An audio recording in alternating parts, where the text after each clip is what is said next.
on. Are you ready? Let's go.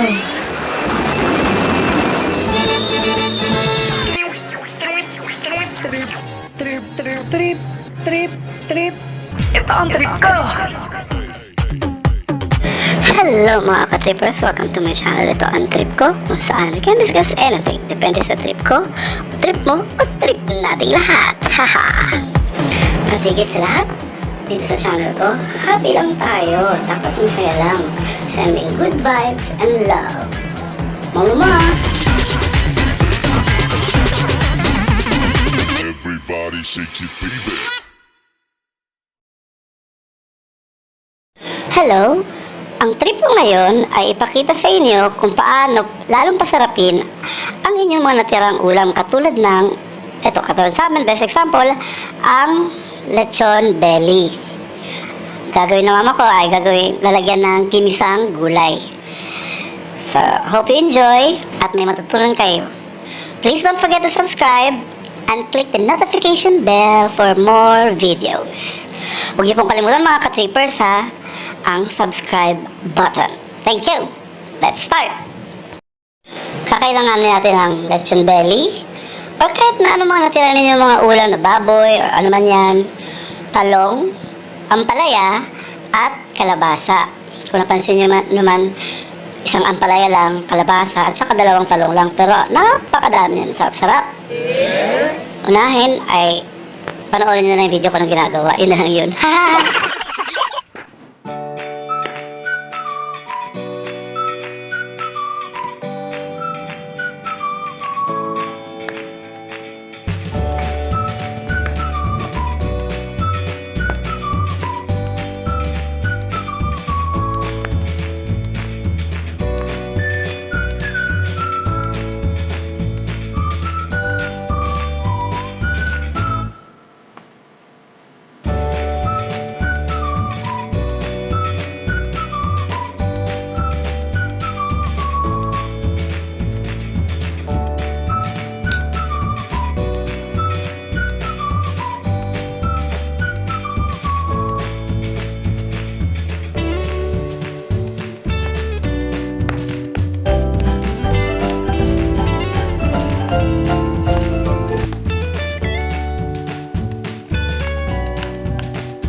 I-ready ang kawali, painitan,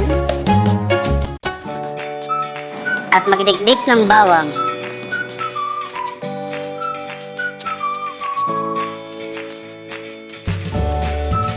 Pag alam mo nang mainit na, lagyan ngayon ng mantika.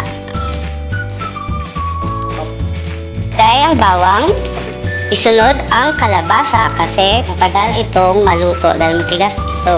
Kaya unahin ito pagsalang.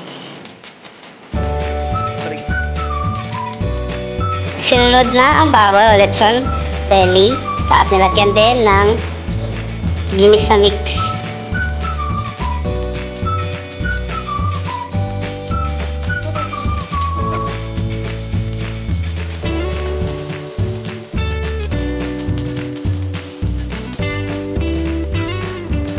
tikman natin, taste test to.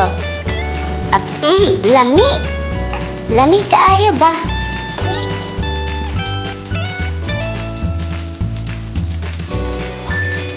Sumunod ang ampalaya.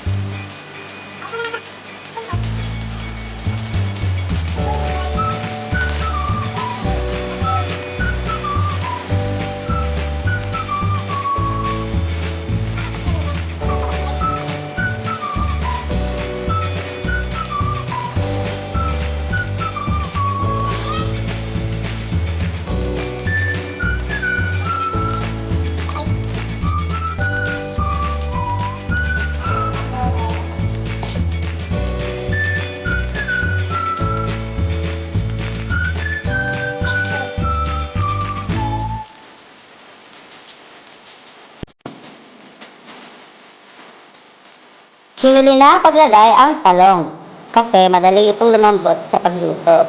Baka malamog ito.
Yung secret recipe ni Mama.